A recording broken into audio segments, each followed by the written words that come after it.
नमस्कार, आप देख रहे हैं जेके 24/7 न्यूज। मैं हूं आपके साथ राजेश कुमार। वक्त हमारे खास कार्यक्रम ग्लोबल ब्रेकिंग का, जहां पर हम आपके लिए दुनिया भर से तमाम बड़ी खबरें लेकर आते हैं। एक्सपर्ट हमारे साथ जुड़ते हैं, उनसे खबर के हर एंगल को समझने समझाने की कोशिश करते हैं। तो कार्यक्रम की शुरुआत बड़ी खबर के साथ।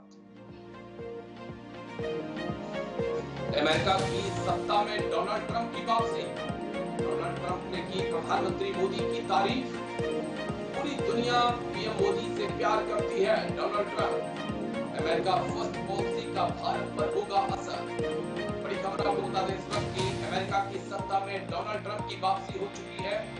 डोनाल्ड ट्रंप ने की प्रधानमंत्री मोदी की तारीफ। पूरी दुनिया पीएम मोदी से प्यार करती है। डोनाल्ड ट्रंप बोले अमेरिका फर्स्ट पॉलिसी का भारत पर असर होगा। बड़ी खबर आपको बता दें, अमेरिका की सत्ता में डोनाल्ड ट्रंप की वापसी। डोनाल्ड ट्रंप ने प्रधानमंत्री मोदी की जमकर तारीफ की। अमेरिका की सत्ता में डोनाल्ड ट्रंप की वापसी हुई है। डोनाल्ड ट्रंप ने पीएम मोदी की जमकर तारीफ की है और कहा है कि पूरी दुनिया पीएम मोदी से प्यार करती है। अमेरिका फर्स्ट पॉलिसी का भारत पर भी व्यापक असर होगा। अमेरिका की सत्ता में डोनाल्ड ट्रंप की वापसी। डोनाल्ड ट्रंप ने की पीएम मोदी की जमकर तारीफ। अमेरिका फर्स्ट पॉलिसी का भारत पर भी दिखेगा असर। डोनाल्ड ट्रंप पर एशिया की नजर। बांग्लादेश पर दिया था बयान, हिंदुओं अल्पसंख्यकों पर अत्याचार मंजूर नहीं है। बांग्लादेश में पाकिस्तान के खिलाफ सख्त एक्शन लेंगे डोनाल्ड ट्रंप।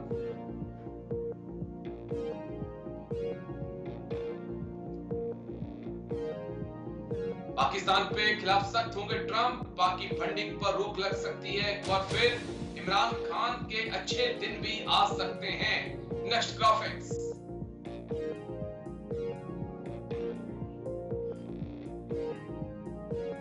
ईरान के खिलाफ होगा सख्त एक्शन। ट्रंप को मारने की साजिश ईरान ने क्या रची थी जो गोली ट्रंप पे चली थी? आरोप ईरान के ऊपर लगे थे। चीन के खिलाफ सख्त है डोनाल्ड ट्रंप। चीन के विस्तारवाद पर भारत के साथ मिलकर लगाम लगाने की कवायद को और तेज किया जाएगा। यूक्रेन और इजराइल को डोनाल्ड ट्रंप से मदद की उम्मीद रहेगी, लेकिन डोनाल्ड ट्रंप क्या करेंगे? ये हमेशा एक बड़ा सवाल रहा है डोनाल्ड ट्रंप के बारे में, और इसी को समझने की आज हम कोशिश करेंगे। हमारे साथ जाने माने डिफेंस एक्सपर्ट कर्नल टीपी त्यागी, वीर चक्रा जुड़ चुके हैं। बहुत बहुत शुक्रिया सर। जय हिंद। सबसे पहले थैंक यू समय देने के लिए sir. Rajesh ji thank you sir. Colonel TP Tyagi sir, Donald Trump की 5 साल के वनवास के बाद अमेरिका की सत्ता में वापसी, एशिया को लेकर ही मैं आपसे समझना चाहूंगा।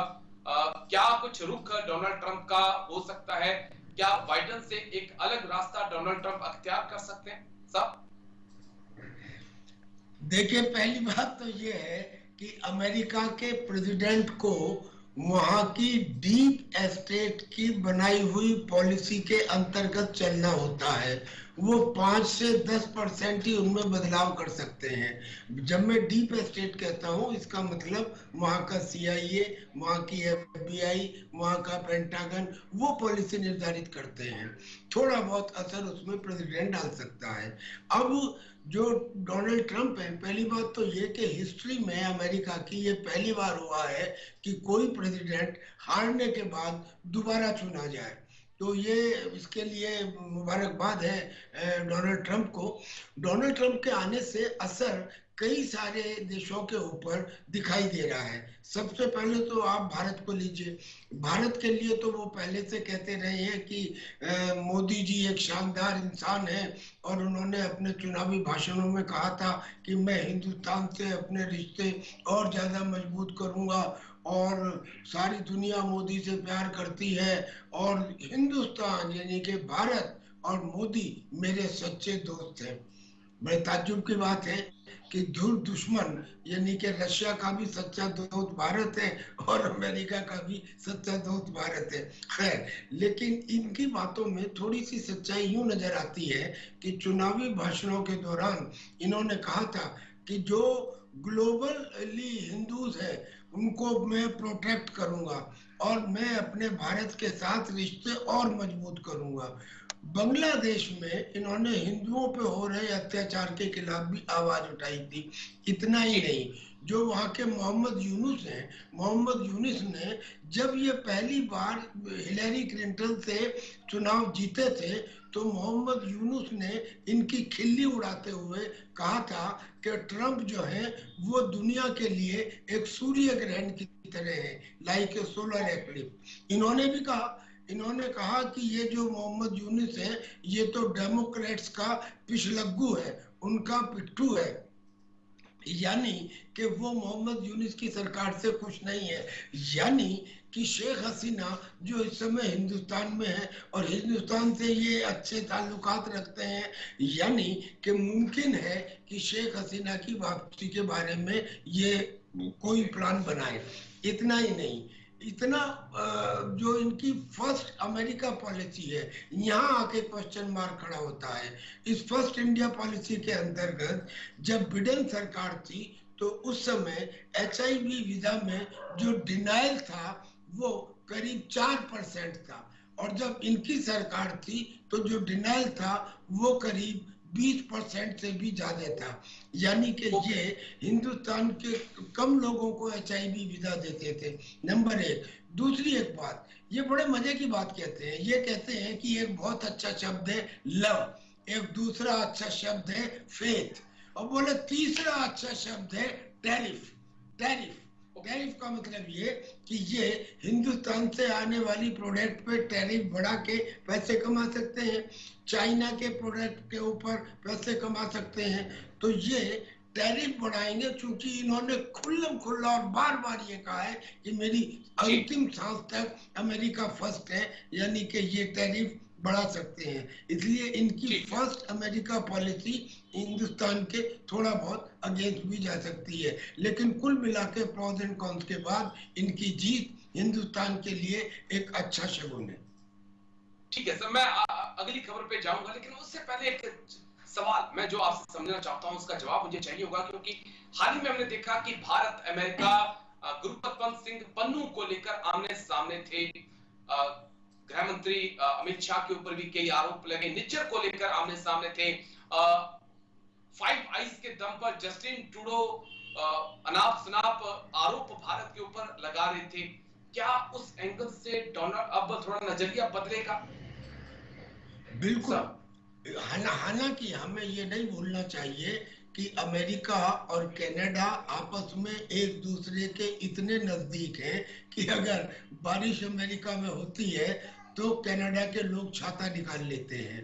लेकिन पन्नू जैसे खालिस्तानी आतंकवादी के लिए या निज्जर के लिए या खालिस्तानी एक्टिविटी के लिए इनका समर्थन इतना होगा जितना ट्रूडो कर रहे हैं वो अनलाइकली है।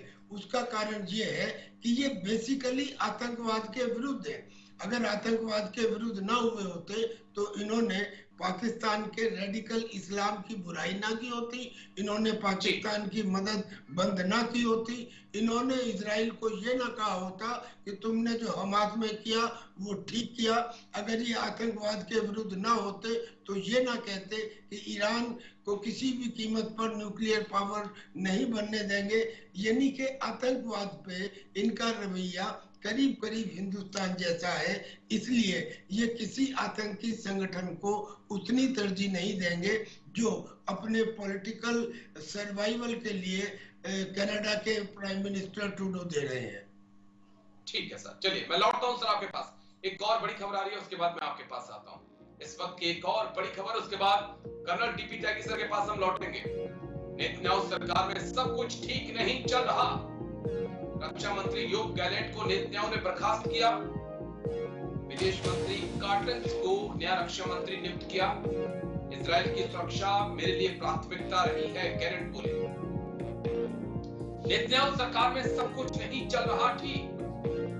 रक्षा मंत्री योव गैलेंट को हटा दिया गया है। नेतन्याहू सरकार में सब कुछ ठीक नहीं, रक्षा मंत्री योव गैलेंट को नेतन्याहू ने बर्खास्त किया। विदेश मंत्री कार्टेंस को नया रक्षा मंत्री नियुक्त किया। इजराइल की सुरक्षा मेरे लिए प्राथमिकता रही। योव गैलेंट ने बड़ा बयान दिया है, सीधा कर्नल टीपी त्यागी सर के पास चलेंगे। कर्नल टीपी त्यागी सर, 7 मोर्चों पर जंग इजराइल की जारी है। ईरान के साथ सीधा टकराव लगभग जारी है और कई आतंकियों के खिलाफ भी जंग लड़ रहा है, लेकिन इस बीच रक्षा मंत्री को हटा देना, अब वो रक्षा मंत्री जो पिछले 1 साल से पूरे मिशन की, पूरे ऑपरेशन की कमान संभाला था, सब कुछ ठीक है सर इजराइल में या कुछ गड़बड़ नजर आ रही है? नहीं, मैं तो इसे इजराइल के प्राइम मिनिस्टर नेतन्याहू की सहनशीलता कहूंगा, धैर्य कहूंगा कि उन्होंने इतने दिन तक इंतजार किया। दरअसल में 7 अक्टूबर के हमले से पहले गैलेंट इनके खिलाफ हो गए थे इस बात के ऊपर कि ये कुछ जुडिशियल रिफॉर्म चाहते थे, और जो जुडिशियल रिफॉर्म है सच ये है कि आज ये दुनिया में सब जगह होना चाहिए। जो जुडिशरी है वो अपने आप को एग्जीक्यूटिव और लेजिस्लेचर से ज्यादा बड़ा समझने लगी है, मगर उस समय लोगों के विरोध में इन्होंने उनको रीइंस्टेट कर लिया। जब 7 अक्टूबर का हमला हुआ तो 7 अक्टूबर के हमले के बाद गैलेंट ने इनसे अलग लाइन पकड़ी। इन्होंने कहा कि आप हमास को कुछ कंसेशन दे दीजिए और अपने हॉस्टेज को छुड़ा लीजिए। इसका मतलब ये होता कि हम हमास को जिंदा रहने की एक ऑक्सीजन दे दे ताकि वो आने वाले समय में दोबारा अटैक करे। लिहाजा उसने उसको मना कर दिया, लेकिन इसे बर्दाश्त कर लिया। अब जब आगे की बात आई कि आगे क्या होगा, तो वो चाहते थे गैलेंट कि गाजा के अंदर सिविल और मिलिट्री रूल में इजराइल को नहीं होना चाहिए, और नेतन्याहू कहते थे कि भाई अगर मैं सिविल और मिलिट्री रूल में नहीं रहूंगा तो क्या हमास को हटा के फतेह को वहां पे रख दूं, यानी कि एक दुश्मन को हटा के दूसरे दुश्मन को रख दूं। लिहाजा जो रीजन है, जो लॉजिक है, वो कमांडर का यानी कि नेतन्याहू के पास है। और दूसरी बात, अगर ये बातें नॉर्मल सिचुएशन में हुई होती तो ठीक था। जब युद्ध चल रहा हो, युद्ध चलते टाइम कमांडर की प्लान में किसी भी किस्म का संदेह व्यक्त करना एक भयंकर अपराध है। अगर युद्ध में इस किस्म की सिचुएशन हो तो ये तो गनीमत है कि उन्होंने उसको हटाया है। उनको समरी कोर्ट मार्शल करके फांसी भी दी जा सकती थी। बैटल है सर, ये युद्ध है। युद्ध के टाइम में you can not have difference of opinion. तो और फिर एक वो कहते थे कि साहब आपने जो ऑर्थोडॉक्स सिटीजन थे उनको मिलिट्री सर्विस कंपलसरी करने के लिए नहीं कहा। ऐसा कैसे हो सकता है? क्या कोई ऐसा कानून है जो देश काल पात्र को छोड़ के सबके लिए यूनिवर्सल लागू कर दिया जाए? दुनिया के सारे लोग सच बोलेंगे, कानून बना दे, कोई मानेगा इसे? लिहाजा exceptions rightfully logical chosen exceptions are necessary. तो जो ऑर्थोडॉक्स सिटीजन को मिलिट्री ट्रेनिंग कंपलसरी ना करने का प्रस्ताव नेतन्याहू का है वो भी सही था।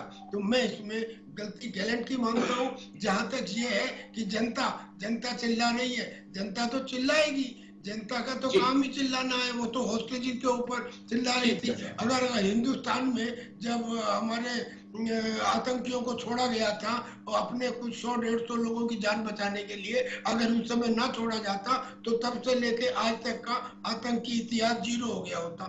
तो ये मेजोरिटी के हिसाब से ठीक है सर, आतंक के आगे सरेंडर नहीं, और अगर सरेंडर करोगे तो आतंक आपसे ऊपर चढ़कर बोलेगा। लौटता हूं सर मैं आपके पास, एक और बड़ी खबर आ रही है उसके बाद मैं आपके पास आता हूं सर। ईरान पर बमबारी की तैयारी में अमेरिका, मध्य पूर्व में तैनात किया 6 B-52 बम वर्षक। अमेरिका का इरादा देख टेंशन में आया ईरान, विमान वाहक पोत अब्राहम लिंकन को भी रवाना किया। ईरान पर बमबारी की तैयारी में अमेरिका, मिडिल ईस्ट में B-52 बॉम्बर्स की तैनाती। ईरान पर बमबारी की तैयारी में क्या अमेरिका है? मध्य पूर्व में तैनात किए 6 B-52 बम वर्षक। अमेरिका का इरादा देखकर टेंशन में आया ईरान, विमान वाहक पोत अब्राहम लिंकन को तैनात किया गया। चलिए सीधा एक्सपर्ट्स के पास हम चलेंगे। जाने माने डिफेंस एक्सपर्ट हमारे साथ बने हुए हैं, colonel TP Tyagi sir. Colonel TP Tyagi sir, क्या वाकई में जो ईरान वर्सेस इजराइल इस वक्त है, डोनाल्ड ट्रंप के आने के बाद ये ईरान वर्सेस अमेरिका हो सकता है क्या? जिस प्रकार से हाल ही में हम देख रहे हैं कि अमेरिका अपनी मौजूदगी को लगातार मिडिल ईस्ट में बढ़ा रहा है और जो डोनाल्ड ट्रंप की हत्या की जो कोशिश हुई थी उसके आरोप ईरान के ऊपर भी लगे थे सर। कितनी पॉसिबिलिटी? जी बिल्कुल ठीक है। जो जो ईरान के सुलेमानी थे, उन जो सुलेमानी IRGC के कमांडर थे, और असलियत में दूसरे देशों में फिदाइन पैदा करना, दूसरे देशों में ईरान के आतंकी संगठन पैदा करना, इसका सूत्रधार सुलेमानी ही था। और सुलेमानी ने ही ईरान के कद को आगे बढ़ाना शुरू किया। जब सुलेमानी की हरकतें एक लिमिट से ऊपर हो गई तो ट्रंप ने उनको खत्म करने का ऑर्डर दिया, और उसकी वजह से ट्रंप जो है तब से लेके और आज तक ईरान के दुश्मन नंबर 1 बने हुए हैं। इनकी हत्या की कोशिश भी की गई, और ट्रंप ने भी ये कहा है, अपने चुनावी भाषणों में भी ये कहा है कि हम ईरान को न्यूक्लियर पावर नहीं बनने देंगे। ये सभी कहते रहे हैं, लेकिन जितनी ताकत के साथ इन्होंने कहा उसका सबूत ये है कि 2015 में इन्होंने ईरान के साथ जो न्यूक्लियर संधि थी उसको बंद कर दिया था, जो पहले से चली आ रही थी, क्योंकि वो नहीं चाहते थे कि पीसफुल पर्पस हो या वार का पर्पस हो, किसी भी तरह का न्यूक्लियर हथियार ईरान बनाए। अब सबसे बड़ी बात यह है कि ईरान एक ऑक्टोपस है, उसकी बहुत सारी आतंकी भुजाएं हैं, जिसमें ये हूती, हमास, हिजबुल्लाह तो शामिल है ही, लेकिन उसके 5 आतंकी संगठन इराक में है, 4 आतंकी संगठन सीरिया में है। अब उसने क्या किया है? अब उसने कहा है कि जो इराक में जो कतैब हिजबुल्लाह है, इस बार इजराइल के ऊपर जो हमले की कमांड है वो कतैब हिजबुल्लाह को दी जाएगी, और बाकी सारे संगठन पूरी ताकत के साथ उसका साथ देंगे। अब अमेरिका ने तब ये कहा है कि अगर ईरान ने इराक या सीरिया से इजराइल के ऊपर हमला किया तो फिर अमेरिका ईरान के ऊपर हमला करेगा। और इसके लिए उसने, अभी तक उसका एक एयरक्राफ्ट कैरियर अब्राहम लिंकन था, अब उसने रूजवेल्ट भी मिडिल ईस्ट में तैनात कर दिया, और 6 अपने B-52 बॉम्बर तैनात कर दिए। 2 तो कतर में है और 4 की लोकेशन सीक्रेट है, और इसके साथ में जो उसके F-15, F-16, F-35 ये सब जेट वगैरह तैनात कर दिए। यानी कि अगर कोई सिचुएशन एक्सप्लोड होती है तो अमेरिका एक्शन लेने के लिए तैयार है ईरान के खिलाफ। ओके सर, ठीक है, लौटता हूं सर मैं आपके पास। एक और बड़ी खबर आ रही है, उसके बाद आपका पॉइंट ऑफ व्यू लेने के लिए मैं लौटूंगा। बड़ी खबर आपको बता दें इस वक्त की, एक और बड़ी खबर, चीन ने रूस के Su-57 का मजाक बनाया। एयर शो में भाग लेने पहुंचा था रूसी Su-57। चीन अपने J-20 से कर रहा Su-57 की तुलना। चीन के एक्सपर्ट्स ने Su-57 पर खड़े किए कई सवाल। चीन ने रूस के Su-57 का बनाया मजाक। एयर शो में भाग लेने पहुंचा है रूसी Su-57। चीन अपने J-20 से कर रहा Su-57 की तुलना। चीनी एक्सपर्ट ने Su-57 पर कई सवाल खड़े किए हैं। जल्दी से ग्राफिक्स एक बार प्ले कर दीजिए, उसके बाद एक्सपर्ट्स के पास हम चलेंगे। चीन अपने J-20 से कर रहा है Su-57 की तुलना। Su-57 की खासियत 2 इंजन वाला लड़ाकू स्टील्थ विमान है, सतह और हवा दोनों जगह से हमला करने में सक्षम है। इसमें AL-51 स्टेज 2 इंजन लगा हुआ है। फायरिंग रेंज की बात करें तो 3500 किलोमीटर इसकी फायरिंग रेंज है। नेक्स्ट ग्राफिक्स, Su-57 5400 फीट की ऊंचाई तक उड़ान भरने में सक्षम है। 8500 किलो इसका वजन है। 35000 किलो के हथियार ले जाता है। इसकी स्पीड 2140 किलोमीटर प्रति घंटे की है। लेकिन चीन ने इसका मजाक उड़ाया है। लेकिन जिस प्रकार से खबरें हैं कि भारत रूस से Su-57 ले सकता है, तो क्या चीन एक माइंड गेम खेल रहा है, ये समझना होगा। टीपी तक सर किस प्रकार से देखें, Su-57 एयर शो में भाग लेने के लिए चीन पहुंचा और चीन के एक्सपर्ट ने जमकर उसका मजाक बनाया। क्या हम इसको इस लिहाज से भी देख सकते हैं कि भारत और रूस के बीच Su-57 की चर्चा चल रही है डील की, तो पहले से ही एक माइंड गेम शुरू कर दिया जाए? सर देखिए, डिजाइन करने के पैरामीटर्स अलग अलग देशों में अलग अलग होते हैं। जैसे अमेरिका फ्लेक्सिबल, लाइट और स्विफ्ट वेपन्स का डिजाइन करता है और उन्हें बनाता है। अमेरिका प्रोटोटाइप, हैवी और रगड़ इक्विपमेंट बनाता है। जो रगड़ इक्विपमेंट होते हैं उनमें फिनिश बहुत अच्छी नहीं हो पाती, और इस बात का मजाक उड़ाया चाइना ने कि साहब आपका जो कंस्ट्रक्शन प्रिसीशन है वो ठीक नहीं है, जो आपकी असेंबली क्वालिटी है वो ठीक नहीं है। कैसे ठीक नहीं है? कहने लगे साहब इसमें जो बोल्ट है, कोई बोल्ट तो स्क्वायर है, कोई सर्कुलर है, कोई हेक्सागोनल है, एक स्टैंडर्डाइजेशन बोल्ट्स का नहीं किया गया। और ऐसा लगता है कि जैसे ये चौथी जनरेशन का आपका सुखोई एयरक्राफ्ट है जिसमें स्टेल्थ क्वालिटी ऐड कर दी गई है, और J-20 इससे कहीं बेटर है। अब इसमें दो बातें समझिए, J-20 अच्छा विमान है, लेकिन J-20 की भी जो स्टेल्थ क्वालिटी है वो फ्रंट पोर्शन में है, और जो ये Su-57 है इसकी जो स्टेल्थ क्वालिटी है वो रियर पोर्शन में है। अब चूंकि इसकी स्टेल्थ क्वालिटी फ्रंट पोर्शन में नहीं है तो ये कह देना कि ये चौथी जनरेशन का है, या बोल्ट के साइज और बोल्ट के दिखने से ये कह देना कि इसकी क्वालिटी भी ठीक नहीं है और प्रिसिशन भी ठीक नहीं है। ये सरफेस देखने में तो हो सकता है, लेकिन मैं समझता हूं कि ऑपरेशन कैपेबिलिटी में ना हो, लेकिन कोई इसका असर पड़ेगा, क्योंकि रशिया ये सोच रहा था कि हम Su-57 को यूनाइटेड अरब एमिरेट्स को देंगे, इंडिया को देंगे।